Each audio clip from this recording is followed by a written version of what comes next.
They've been reported at dusk or in the dead of night, in clearings amid still woods and fields in lonely farm country.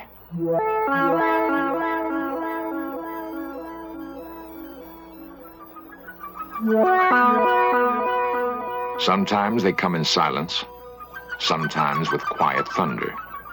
Often they leave marks in the earth, signals of their passing. They've been seen but fleetingly, and their extraordinary presence creates a frightening mystery. In fields from West Virginia through Wisconsin to Oregon are the beginnings of answers.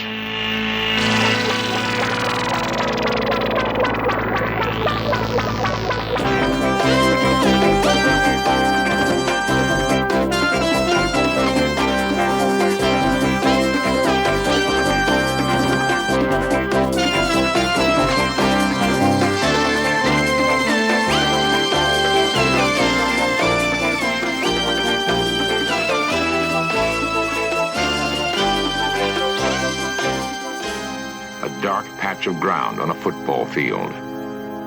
Normal people saw the object that made it. It begins tonight's search for answers.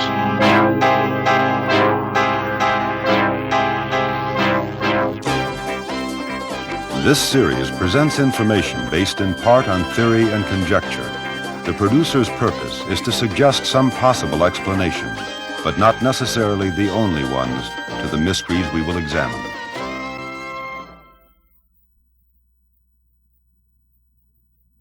On June 24th, 1947, an Idaho businessman named Kenneth Arnold was flying his private plane near Washington's Mount Rainier. He saw 9 disc-like objects moving rapidly along the horizon. Arnold said they moved erratically, like saucers, skipped across a pond. Flying saucer thus became part of our language. After the Mount Rainier sighting, unidentified flying objects were reported all over the country, an astonishing number of them. And the sightings have continued to this day.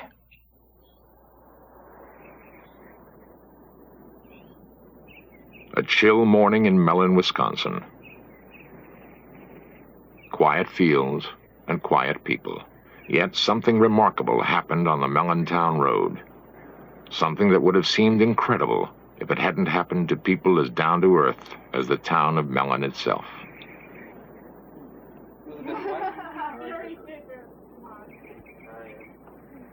What did you make out of last time? About 20 bucks.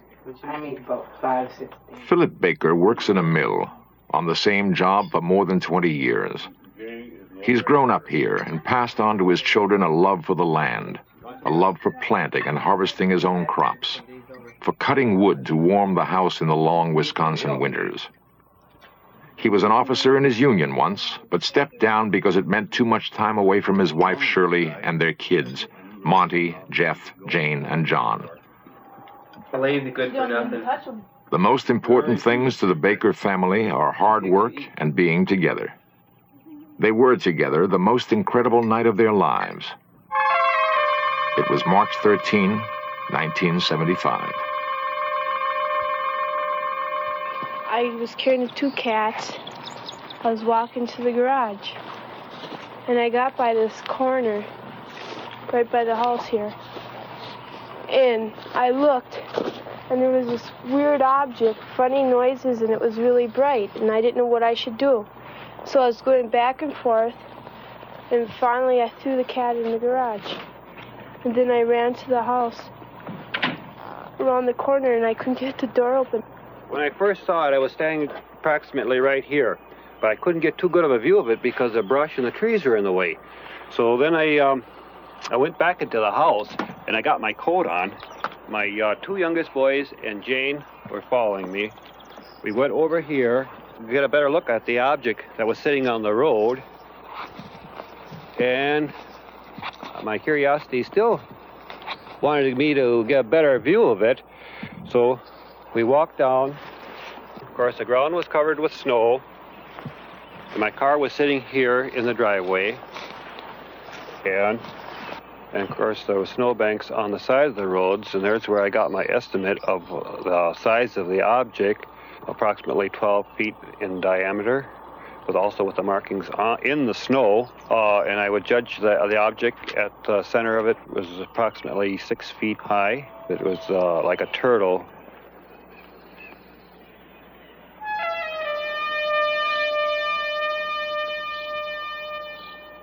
My two boys and my girl started to proceed here closer. My girl told me not to go any closer to it. She ran back in the house. He was going to go walking up to it, and I went back to the house and told my mom that he was going to go up there and get closer to it. And she came out and she yelled at him. My wife came out and hollered at me and told me not to be foolish and go any closer to it, not knowing exactly what the object was on the road. And, of course, I did get a very good view of it from here, as there was nothing blocking my vision on the road.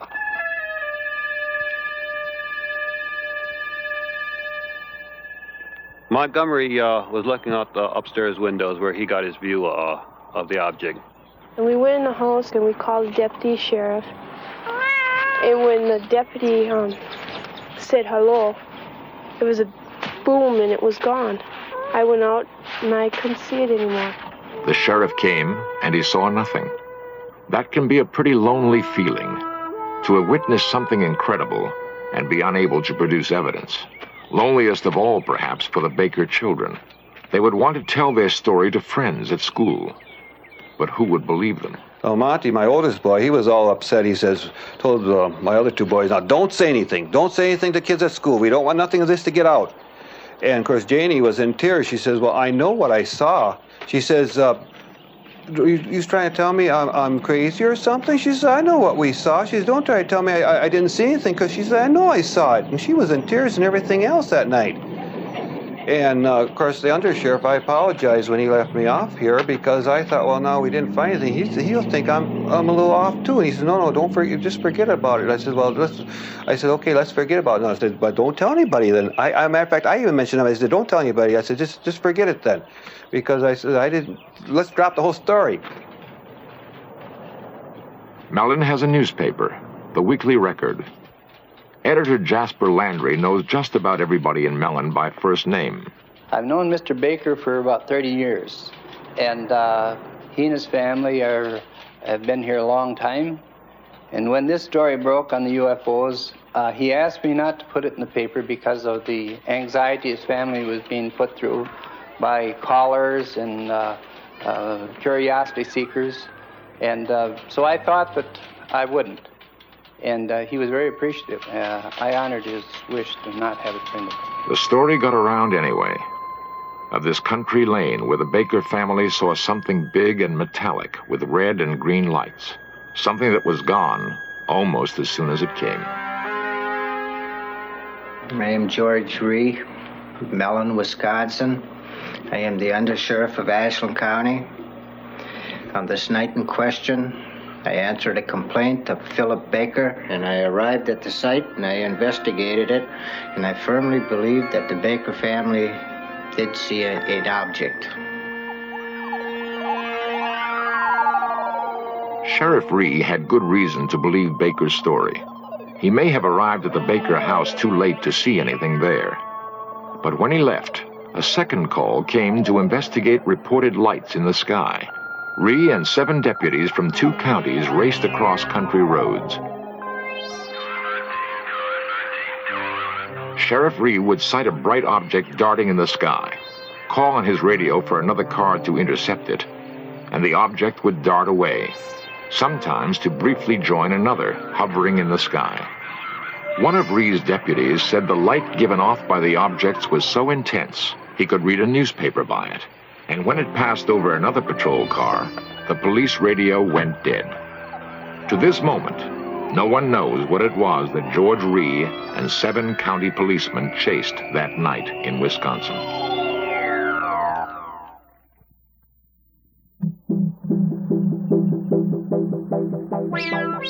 Big Chimney, West Virginia.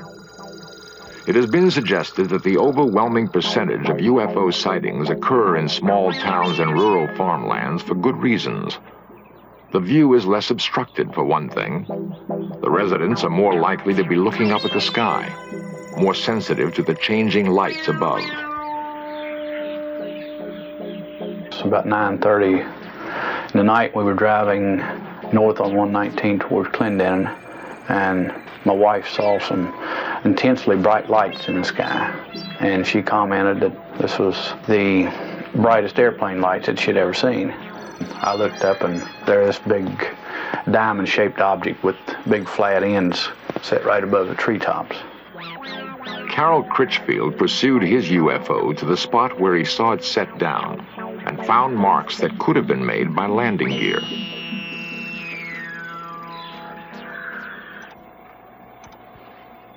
Critchfield is a foreman in a big chimney chemical plant. He's not the sort of man who is often called on to take lie detector tests. But he knows how incredible his story must sound. I'm Ian Criswell from the Criswell Security Agency in Wheeling, West Virginia. Myself and a team of investigative specialists conducted extensive polygraph testing of Mr. Critchfield. The lie detector, or polygraph, is a sensitive device for recording changes in body temperature, rate of breathing, electrical impulses in the skin, and heartbeat. Preliminary tests established normal parameters, which, if exceeded during the actual test, indicate deception. This is the blood pressure pattern, this is a skin sensitivity pattern, and this is a breathing pattern. A lie detector test cannot prove whether or not Critchfield saw a UFO. It can only indicate whether he believes he is telling the truth. Is your last name Critchfield? Yes. Do you intend to answer all of my questions truthfully? Yes. Are you being completely truthful to the best of your belief concerning the object which you described and saw in the written statement describing the events of June 12, 1975? Yes.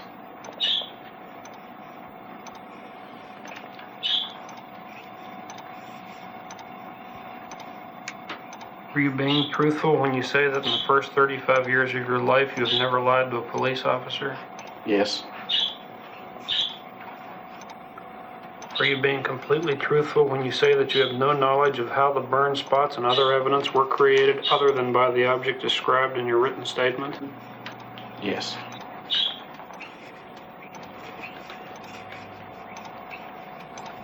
The test is now over.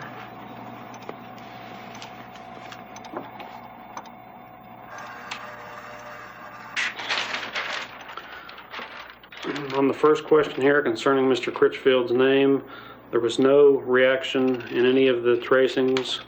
And the second question concerning the, does he plan to answer all questions truthfully? Again, there were no reactions indicating deception. And question number 3 concerning the object that Mr. Critchfield described in a written statement previous to this examination, there were no reactions significant of deception.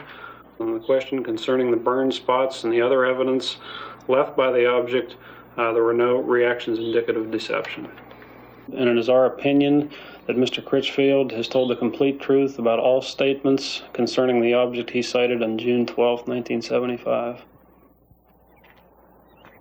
It would be unusual indeed if a man not noted for vivid imagination and guile could invent a story about a UFO and then control half a dozen involuntary body functions in such a way as to fool a sophisticated machine and experienced technicians. Much easier to believe that something extraordinary happened on a hilltop in Big Chimney, West Virginia. Something that touched Carroll Critchfield's life and left him wondering.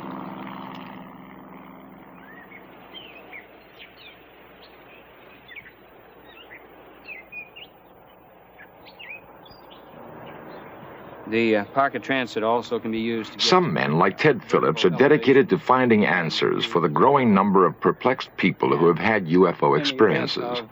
Phillips is an amateur scientist and UFO investigator. Neat little pocket penetrometer.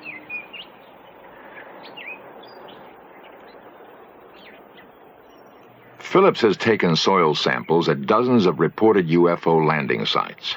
He and his fellow investigators have amassed reports of no less than 60,000 UFO sightings in the past 30 years. Many of these were fairly easy to explain. Conventional aircraft, weather balloons, flocks of geese. but more than 900 cases remain unexplained. Phillips has an important ally in his search, the University of Kansas Aerospace Science Laboratory. It is the place he sends soil samples for analysis. Dr. Edward Zeller is the man in charge.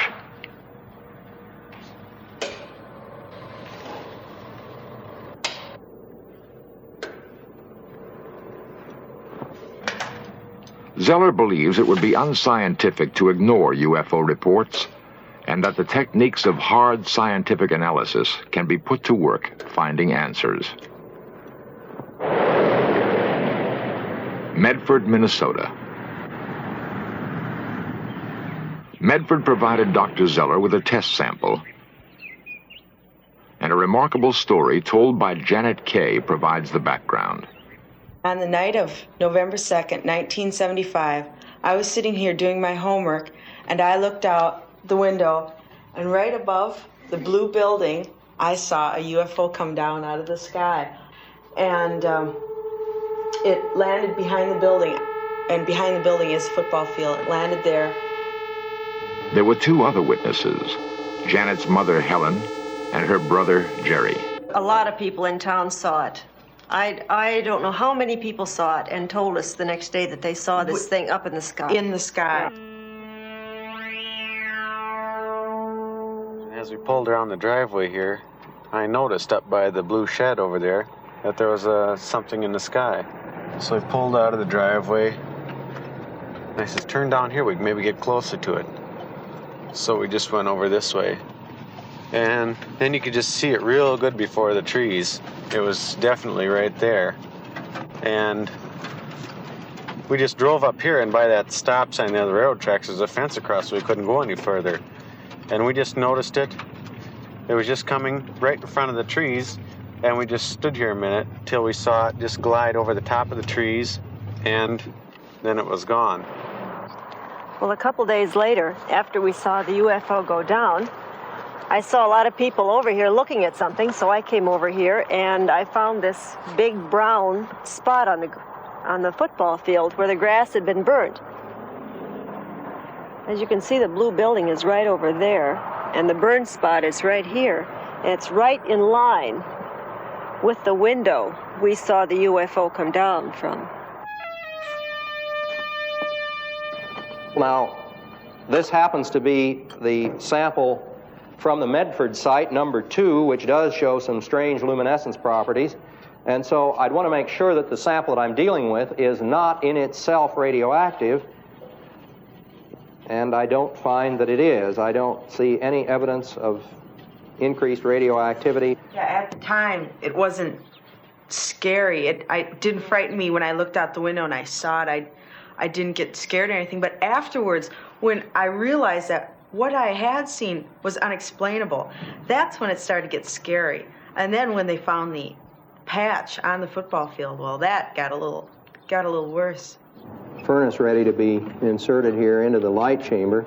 And now we've inserted the sample, which is on the electric furnace, into the chamber, and we're going to start heating it. It's been 6 months since we saw the UFO go down, and as you can see, the burnt spot is still visible.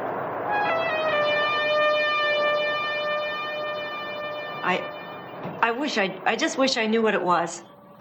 Don't you think so? Yeah, I mean, if it was something, from another country or something the Army was putting up in the air, I wish they'd come and tell us that this was it, and not just leave us out here thinking that it was something from some outer space place. I'd be satisfied with any kind of an explanation. Well, we're going to start off here by looking then at the glow curves, which I ran about 2 months ago on the Medford site. And if we look at the curve at the center of the site, we see that there's just a very small rise here. That is, the luminescence peak is very small. At the edge of the site, as we proceed along here, at the edge of the site, we discover the intense luminescence. Now, this luminescence that we are observing is apparently the result of some sort of radiation effect. It looks, at least, as though that particular sample at the edge of the site has been subjected to some kind of high-energy radiation. If I had never seen a UFO, I wouldn't believe in it. I wouldn't believe me if I were you. Because I have nothing to show you. I can't say, I saw this. I just have nothing. All you have is my word. But there is more than just Mrs. K's word.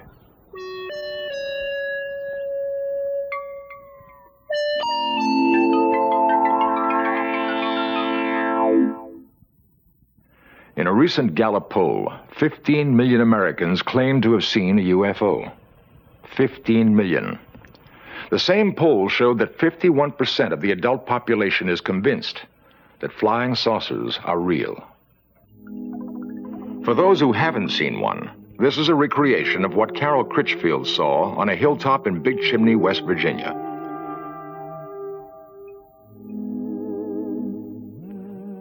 The artist used the same technique that a police artist would use in recreating the features of a suspect from the descriptions of witnesses. And this is what Philip Baker saw on the town road in Mellon, Wisconsin.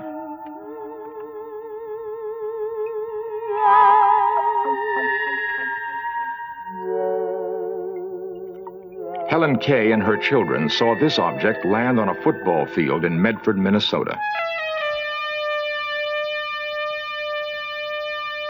The last systematic attempt by the U.S. government to investigate UFOs was conducted by the Air Force and was called Project Blue Book. Project Blue Book ended in 1968. The Air Force had by then investigated more than 11,000 UFO sightings and found explanations for all but 676. The Air Force seemed to have no interest in the sightings it could not readily attribute to earthly phenomena. Perhaps it's time to approach the question of UFOs again, without bias. For we can only hope that if we are being studied by aliens, it is with more thoroughness and care than we have focused on them.